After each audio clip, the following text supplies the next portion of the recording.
Fala pessoal, sejam bem-vindos a mais um vídeo. Eu me chamo Felipe Wood, sou analista CNPI número 2434. No vídeo de hoje nós vamos falar da Brasil Agro, tá? A Agro 3 é uma empresa muito boa, né, com retornos excelentes aí, mas é uma empresa que o pessoal não entende muito bem, tá? Porque é uma empresa mais com exploração imobiliária rural através de compra e venda de fazendas. Claro que ela explora essas propriedades para fazer algumas plantações durante o momento que ela não está ainda realizando essas vendas. E ela consegue retornos absurdamente altos, né? Que é chamado de TIR, taxa interna de retorno, quando vende essas propriedades, tá? Então eu espero que esse vídeo possa agregar para vocês de alguma forma. Peço para vocês deixarem o like, se inscrever no nosso canal, seguir nossa página do Instagram. Se tiver interesse no nosso serviço de análise, inclusive com valuation da Brasil Agro, vai ter o link na descrição do vídeo, tá bom? Então vamos lá, sem se estender muito. Tá, então a Brasil Agro, né, fazer a apresentação. Lembrando, tá, que os resultados da Brasil Agro, de algumas empresas do setor do agronegócio, são descasados, tá? O ano calendário com o ano fiscal. Então a gente vê aqui, desculpa pessoal, que o período aqui já está quarto tri, 2023 e tal, porque depende muito desse período de safra e tal. E apesar deles apresentarem no ano fiscal, o ano calendário é diferente, tá? Então falando de alguns destaques aqui financeiros, tá? Uma receita aí de 1,4 bi, um operacional aí na produção, né, de 2,3 milhões, né? Não sei qual é essa imagenzinha, não sei se é milho, são muito fortes em milho, cana, soja, né? De produção aqui de toneladas, deve ser em total aqui, né? Produção total. Dando lucro, né? Aqui, lembrando que a empresa aqui tá, não sei se está fechando semestre. No primeiro semestre, ela ainda está fazendo o processo de plantação e tal, e ela começa a fazer a colheita e venda desses produtos lá para o segundo semestre, tá? Inclusive, eles já tinham anunciado que iam vender uma fazenda, acho que por isso que já está até nesse resultado, e está com lucro líquido. E iam impactar no resultado financeiro. Então, muitas vezes a empresa vem aqui com prejuízo contábil, mas tem a questão da variação do ativo biológico, né? Que é a questão daquela plantação que demora a crescer, às vezes vai ter boa parte da plantação que vai ter que ser descartada, ou uma semente que deu algum tipo de problema, algum estoque específico que perdeu utilidade. Então a variação do ativo biológico, eu, por exemplo, eu gosto de descartar nas minhas análises de valuation, tá? A não ser que seja algo muito grotesco. E essas vendas, elas são não recorrentes, tá? Apesar de fazer parte, né, do modelo de negócio da Brasil Agro. Então acho que no primeiro semestre eles deram prejuízo e agora estão dando lucro líquido, mas era perfeitamente normal esse prejuízo. Então muitas vezes as pessoas se desesperam, tá? Um EBITDA bem razoável aqui, tá? Ajustado, 533 milhões. Aí aqui eles falam da parte imobiliária, que é a principal parte deles, tá? Eles venderam aqui 610 milhões, tá? E às vezes o dinheiro não entra todo de uma vez, também tem parcelamento. Aqui eles falam das fazendas que eles venderam. E o TIR, tá? Olha só como que é o TIR. Isso aqui é uma taxa de retorno na venda das propriedades, tá? Então vendeu aqui a propriedade de 1,5 milhão, 27,9%, um duration bem curtinho, tá? 0,9 anos. Esse aqui já teve um duration um pouquinho maior, essa fazenda, né? A gente vê aqui de novembro de 2022, 52%. É como se você pegasse o investimento lá, mal comparando, tá, pessoal? Botar um dinheiro numa renda fixa e conseguir aí em 2 anos 52%, tá? Só que aqui a gente está numa renda variável, está numa operação imobiliária. Então, só para vocês terem uma ideia. Alguns TIR, tá? Nos últimos anos aqui, eles não conseguiram tão grotesco, né? Com uma taxa tão grande que eles estão tendo dificuldades de comprar aquele preço de banana que eles compravam lá atrás, tá? Tem coisa que eles carregaram lá de 10 anos para cá e estão conseguindo esse TIR alto. A gente vê aqui que ainda um TIR bom tá 16%, 13%, 14%. E eles, nessas propriedades, enquanto eles não vendem, eles vão produzindo alguns insumos agrícolas, tá bom? Então eles conseguem rentabilizar também, tá? Não fica parado aquela propriedade. Aí falando um pouquinho das vendas, né? 610 milhões totalizando, trazendo valor presente 445 milhões, né? Pegando alguns descontos. Nos últimos 5 anos, o valor médio de venda de 269 milhões, com TIs não alavancados entre 13% e 56%. Mostrando um pouquinho do patrimônio líquido, valor de mercado comparando o valor de mercado do portfólio da Brasil Agro com o valor de mercado atual, tá? Então o que acontece? Que esse Net Asset Value, esse NAV, tá? Eles gostam muito de usar para dizer que a Brasil Agro está barata, tá? Porque ela tem um patrimônio líquido, uma quantidade de fazendas enorme, eles produzem lá. Então tem alguma auditoria deles e tem uma auditoria independente e eles chegariam no valor aqui de mercado do patrimônio de R$ 37. E hoje a Brasil Agro vale por volta de R$ 25, não é isso? R$ 24. Então assim, Só de frente ao patrimônio a gente já veria que a empresa está barata. Mas claro que isso daí é só para a gente ter uma ideia. Não adianta a empresa ter patrimônio e não gerar receita, não conseguir vender, né? Mas assim, a empresa já demonstrou historicamente uma gestão muito profissional de conseguir essas TIRs mais TIR, né, elevada, tá?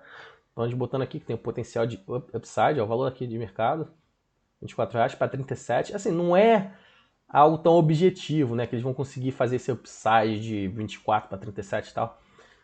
Mas a gestão vem entregando valor para o cotista através de distribuição de dividendos quando realiza essas vendas, através de alocação em outras fazendas com potencial para rentabilizar cada vez mais, né?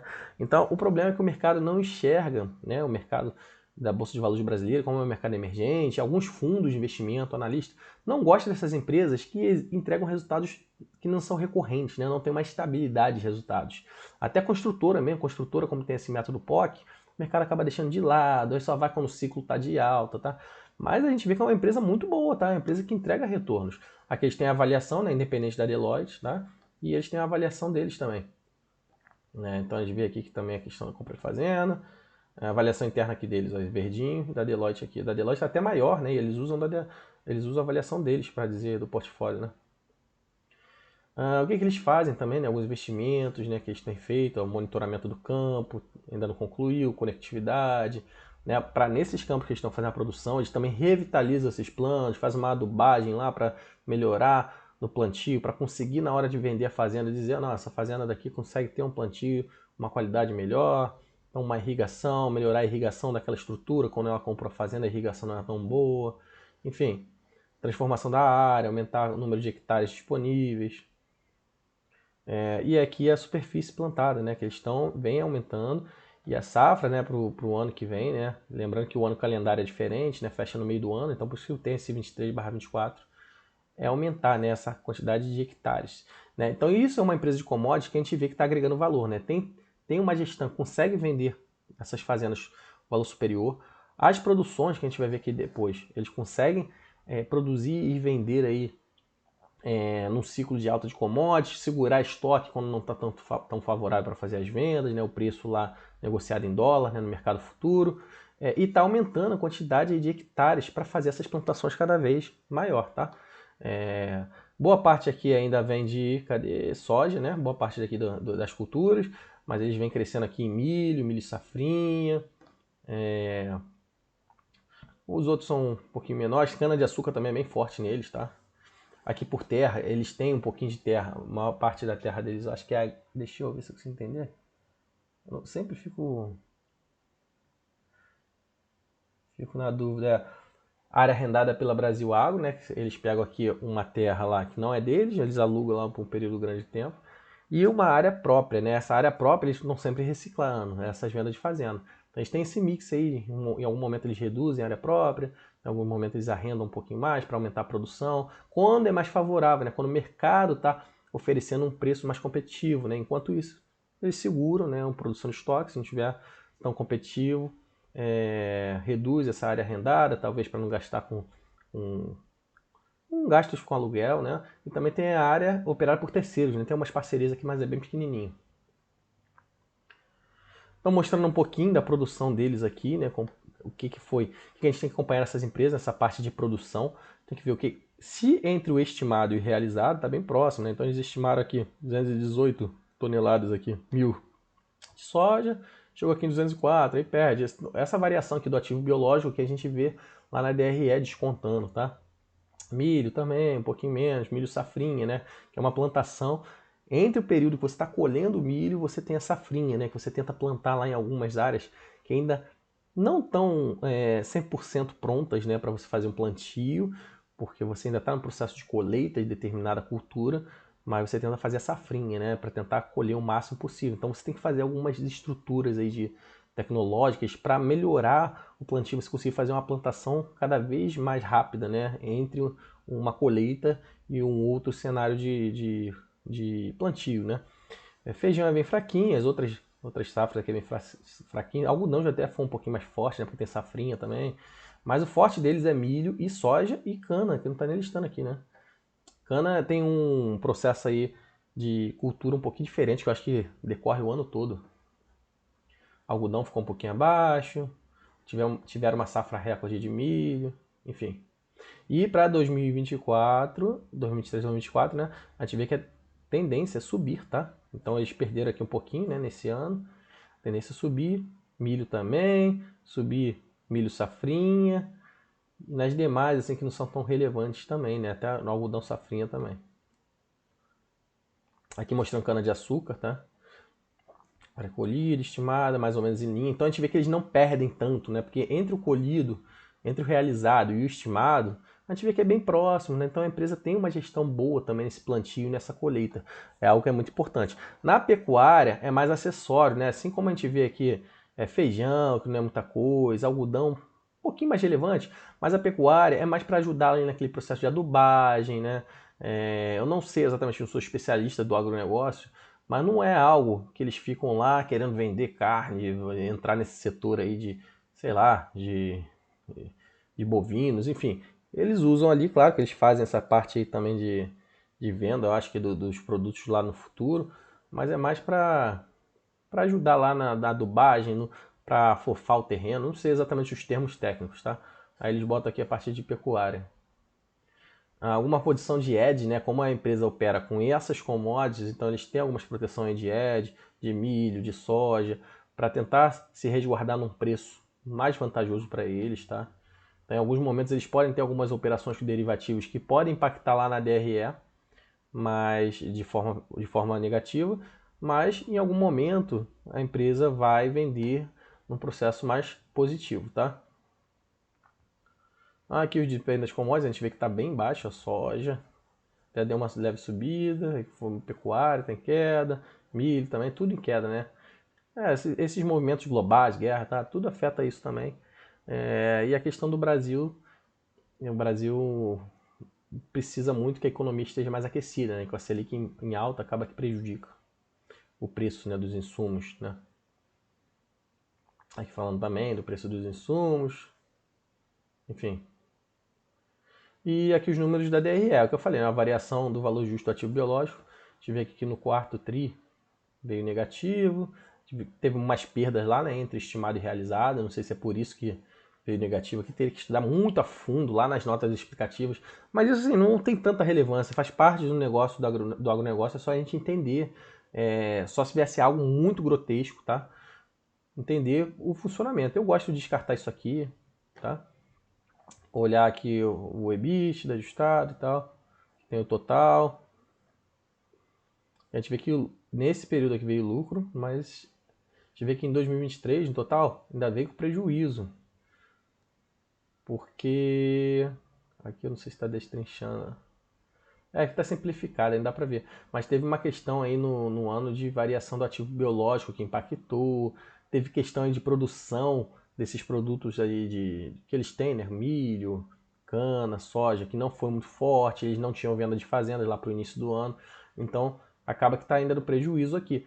Mas é algo totalmente normal no setor do agronegócio e por conta da estrutura, né, de gestão da companhia, de venda de fazendas, tá? Passei aqui. Aqui por cultura, né? A gente vê que a quantidade faturada caiu bastante, ó, de soja, de milho até subiu, né? Feijão é bem pequenininho. Custo subindo também, impacta nas margens. Ó, como a margem caiu de soja, de milho também, mesmo subindo a receita. Cana despencando. Aqui mostrando alguns impactos aí do lucro sem fazenda, né? Então eles botando aqui da produção pura, né? Que eles chamam de lucro operacional, ajustado operacional. Porque tem também a fazenda, né? Que às vezes impacta aqui no resultado. Muitas vezes impacta, tá? Faz parte do cotidiano, mas não é sempre que impacta. Questão da venda de fazenda. Então sem fazenda eles botando aqui, dando prejuízo, né? 2022. Não sei se eles botaram aqui. Depreciação, tem uma depreciação forte. Alguns valores biológicos, né? Ó, realização positiva de valor biológico. Ó, ganho com venda de fazenda, que veio em 2023, ó, 346 milhões. Então por isso que lá atrás, aqui não estava, né? Aqui estava no prejuízo, ó, 77 milhões. Mas eles fizeram uma venda de fazenda agora, ó, que 346 milhões, que entrou e ajustado dá no positivo. Então esse ajuste aqui no caso da Brasil Agro faz todo sentido, tá? É diferente de outras empresas aí que fica tentando ajustar de qualquer forma. É porque, por conta de normas contábeis, eles reportam aqui de maneira operacional, sem o ganho da fazenda, tá? Aqui mostrando o breakdown por operacional, então o que eles ganham mais é soja, né? Cana vem depois, mas o cana veio bem fraquinho em 2023, olha como 2022 está mais forte. Soja está mais ou menos em linha, e milho subiu bastante, tá? Mas o cana e soja era bem mais forte ano passado, tá? Soja não, soja está mais ou menos em linha, né? Mas a empresa tem um potencial para melhorar tanto nessa produção, quando a demanda por produtos do agronegócio estiverem mais fortes, como quando eles realizarem vendas futuras aí de novas fazendas, tá? Aqui falar um pouquinho do endividamento da Brasil Agro, né? Ela tem uma dívida de 554 milhões, né? Boa parte de longo prazo. Operações de derivativos também, né? Que poderia entrar aí com uma espécie... Aqui eles abatendo, né? Foi positivo. E tem um caixa de 433 milhões. Então, assim, a alavancagem deles é muito tranquila, tá? Por conta dessa questão de caixa. 0,11 vezes. E eles ainda botam aqui esse indicador que é dívida líquida ajustada sobre o NAV, que é o valor justo dos ativos, né? É semelhante àqueles indicadores de valor patrimonial de fundo imobiliário, de shoppings, enfim. A dívida é basicamente indexada ao CDI. Agora está em alta, então impacta no resultado financeiro, mas mais uma vez, mais uma empresa aí que tem total previsibilidade futura de queda desse resultado financeiro, porque está indexado ao CDI, Selic caindo, CDI cai, tá? Ó, tem 709 milhões de recebíveis de fazendas, tá? Parece que eles vão vender ao longo dos próximos anos, vão receber, é isso? Então, assim, caixa mais esse dinheiro aqui, então a empresa tem bastante dinheiro. Esse yield, ele fica muito distorcido, então o pessoal às vezes busca Brasil Agro por conta de dividend yield. Não se deve investir em Brasil Agro como uma empresa de dividendos, tá? O yield deles, ele é muito distorcido quando eles vendem essas fazendas, tá?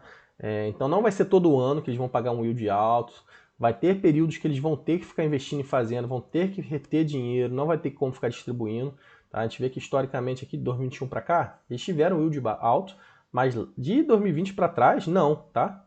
Até um yield razoável aqui, 5%, 5,2% e tal, mas não é uma empresa de dividendos, tá? Então tem que tomar muito cuidado. Apesar de ser uma empresa que gera valor sim, tá? Porque compra propriedades baratas, consegue produzir essas propriedades bem, né? Entre o estimado e o realizado, tá sempre controlando de uma maneira eficiente e muito tranquila.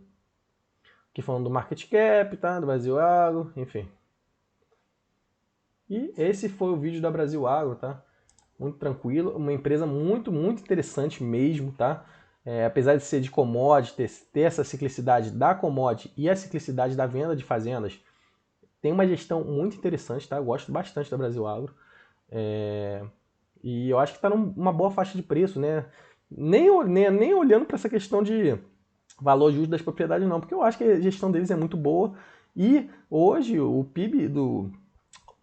Desculpa, o agronegócio representa quase 30% do PIB do Brasil, então a tendência é cada vez a empresa voar mais. E quando o mercado abrir os olhos para uma empresa dessa, né? Às vezes o mercado não olha muito por conta dessa ciclicidade, de repente ela pode disparar, tá? Mas é uma empresa que entrega resultados assim, graduais, não é aquele resultado que estoura de uma hora para outra. Então também não é uma small cap que você vai esperar um crescimento agressivo, tá? Mas é uma small cap redondinha, tá, pessoal? Então, pelo vídeo de... Desculpa. Pelo vídeo de hoje foi isso. Espero que eu possa ter agregado de alguma forma. Peço para vocês deixarem o like se for possível, se inscrever no nosso canal, seguir nossa página no Instagram e comentar aí embaixo se tiverem alguma crítica, alguma sugestão, alguma dúvida.